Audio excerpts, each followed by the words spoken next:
There she blows!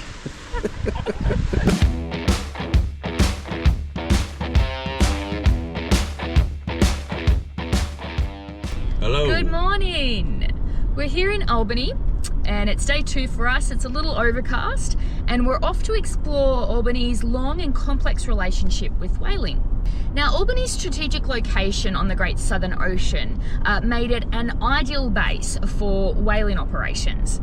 Now, the first recorded whaling activities date back to the early 19th century when American and French ships would frequent the waters. Oui. However, it wasn't until the mid-20th century that Albany became home to what would be Australia's last operating whaling station.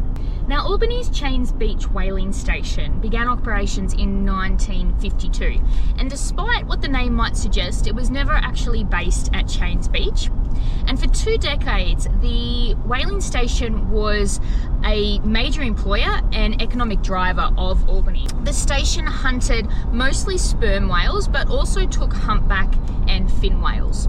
And the blubber was rendered down into oil and used in everything from cosmetics to lubricants. And the meat was processed and distributed into various markets. But times and attitudes change. And as scientific understanding of whaling populations grew and conservation movements gained momentum, the ethics of whaling were increasingly questioned. In 1978, after mounting public pressure and declining whale stocks, the Cheynes Beach whaling station finally closed its doors, marking the end of an era not just for Albany, but for Australia. The whaling station has been transformed into a museum, so it's now called the Historic Whaling Station, and you can learn a bit about the industry through the preserved buildings and equipment and artefacts and the personal stories that are presented. So we're heading in now. It's $36 for an adult ticket. That's a very serious insurance disclaimer there. Death is an option.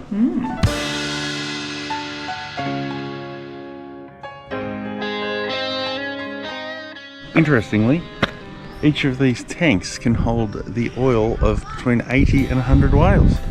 How many litres of oil is that? Yes it is. Between 80 and 100 whales worth.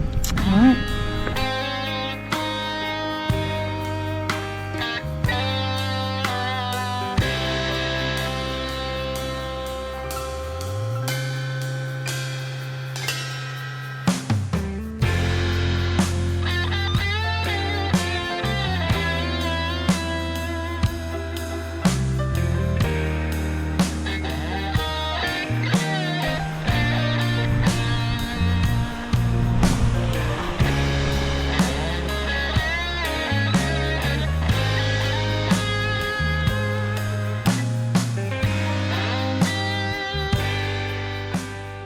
Took 2 men to lift the harpoons up into the gun at the front.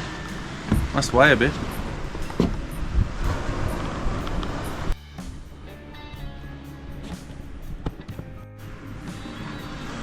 Gonna hit the Toyota in the car park. Can you not? We probably are not going to be able to get a third tow vehicle. How about the big whale that kids play on? So in the 26 years that the Cheynes Beach Whaling Company operated, there was about 16,100 whales harpooned. That's a lot. Yeah. Most of those were sperm whales. Something like 14,500 were sperm whales and 1,500 were humpback.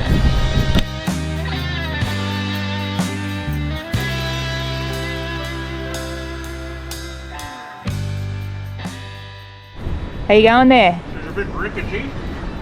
It's not rickety. It's just historic. Rickety, splickety. Keep moving, don't stop it. Iceberg, dead ahead. I'm king of the world.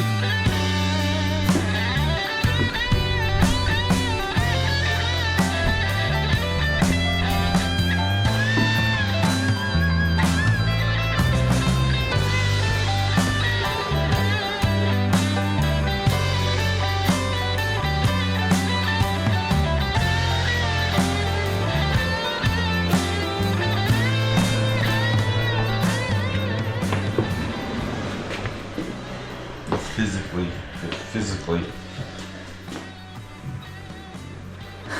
locked it down with the... I wonder whether someone thought ahead and thought they'd put that, or did something happen? No, that's not. That's a... I think there might have been an incident. Yeah. Sole occupant got this room. Wow. Why is there 2 beds in? It's just this couch. I'd say there was 2 beds. Do you want to hop in and lie down and take a photo? I couldn't think of anything worse. Captain was living like a king. Wasn't he? Lots of big windows and desks. Oh, 240 volt power. Ripper. The old boat. Bit smaller.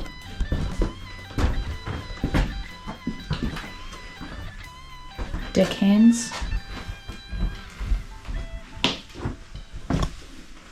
No window below the water level. Now in the bowels of the ship. Check out these big springs here. I don't know if you can see them. It's very dark in here. Huge springs. When they shot the whale and they took off, huge ropes, they go out. But when they got to the end of the rope, these springs would come into play. Massive coils take that shock out of the rope when they took off, and because the whales could be up to 40 ton. Yeah, so of course took off. They would just take off. But yeah, they're pretty impressive shock absorbers down here. So yeah, they'd use these to pull the whale back towards the boat, and then they'd hook on their tail line, and then they'd usually just have a little floating buoy, and then they'd come back and get them on the way back. But they'd pump the whales up with air so make they'd sure float. they didn't sink. Yeah. Check out the air hose there. That's the air hose. Shot the air into that.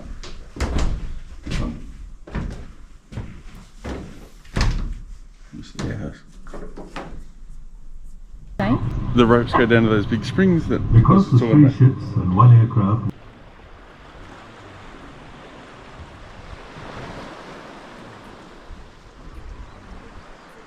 The Cheynes IV whale chaser, which is an old restored whaling ship. Very interesting. Very, very interesting. Some locked off rooms which I would have liked to have explored further, like down the bottom of the engine room, but 80% of the ship was accessible, which is amazing. So at its peak operations in the mid-1970s, Cheynes Beach Whaling Station provided up to 60% of the world's whale oil demands, which is huge, isn't it? A giant sperm whale skeleton. One of the last ones to be caught here at the whale factory. It's pretty cool. Wonder if it's real. Doesn't say it's a replica, so I would say so. Yeah. The last whale to be caught here at the Cheynes Beach Whaling Station was on the 20th of November 1978, and the station subsequently shut the next day. Shockingly, this is a smaller variety of the blue whale, a pygmy blue whale. This is 22 metres, which was found beached in the Albany harbour in 1973.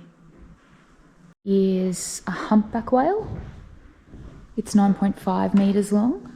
It's got its little plankton filters. They're called baleen plates there. I call them plankton filters. So instead of teeth, they have baleen, which is like a cone-like fringe attached to their upper jaw. And the baleen is made of keratin, which is the same protein that's found in our fingernails and hair. Very unfair that, well, I mean, the whole process was horribly unfair, but particularly so once they started using spotter planes, don't you think? That's right.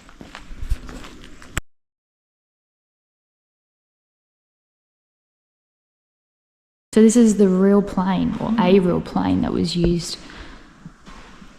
in the spotting of whales.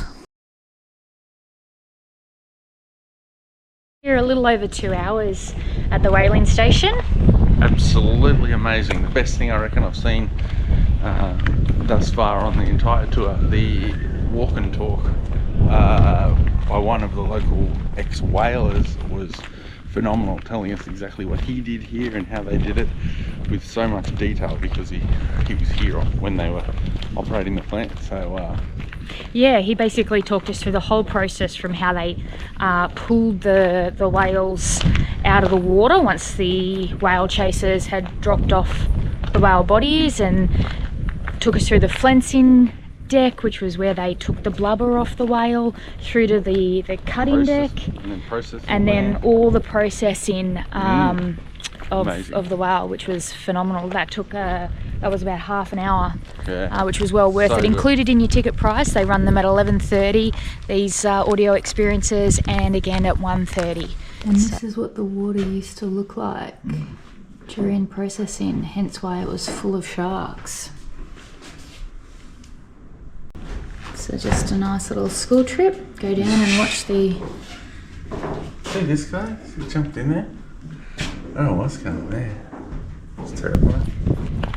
Morning well spent. Yes. Now we're getting hangry. We've got to go get something to eat. Now we keep saying Albany, and we're probably saying it that way because we're from Albury. So it just rolls off the tongue that way.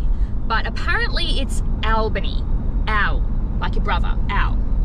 So no doubt I'll keep slipping back and saying Albany, but it is Albany, and we do acknowledge that. So no judgment. Don't judge us. I know I murder every single place name and town that we've been to so far, but we do acknowledge this mistake and apologise in advance for the several others that we'll make before the end of this series.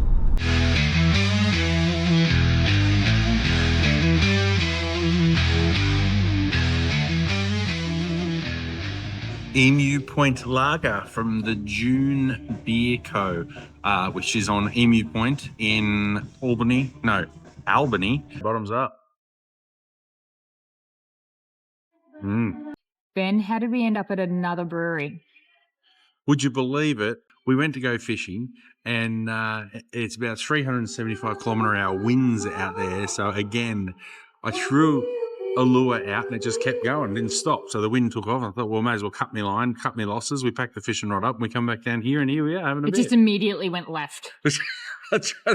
Anyway, half that story was true. It is bloody windy, so we couldn't go fishing. So we said we may as well go to a brewery. What else can you do? Pontoon Pale Ale. Fruity. You're going to like that. Next up, we have a Xander's Red Beer. Let's see how we go. These usually aren't my favourite, but the June seems to be packing some big punches here as a brewery, so wouldn't be surprised if I love this one too. Love's the wrong word, but dearly like it. A very simple, no fuss, passion fruit sour. Don't mind me a sour every now and then. It's good. Wrap your lips around that. Oh, that's lovely, actually. Oh, yeah. That would be quite drinkable with some lemonade and ice in it. Number five, Saison. Saison? No. I think he said Saison. Maybe.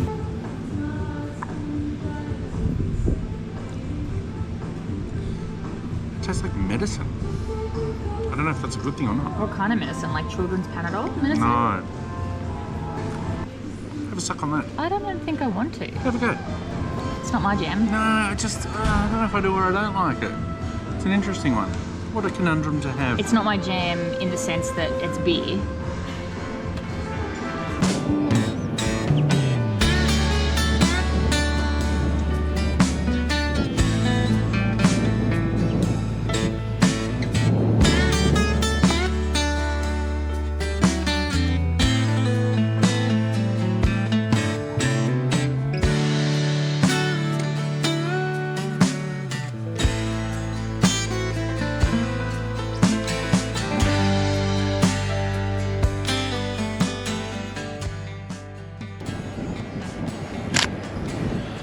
So we're up at the Albany Wind Farm.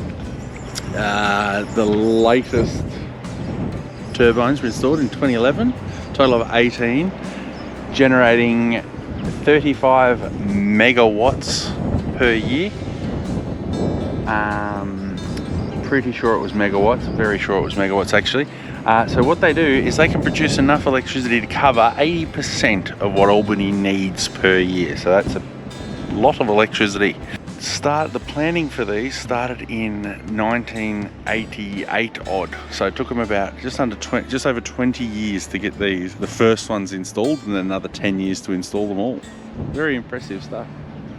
Pretty cool view too this afternoon. The clouds have just parted to show us some golden hour sunset.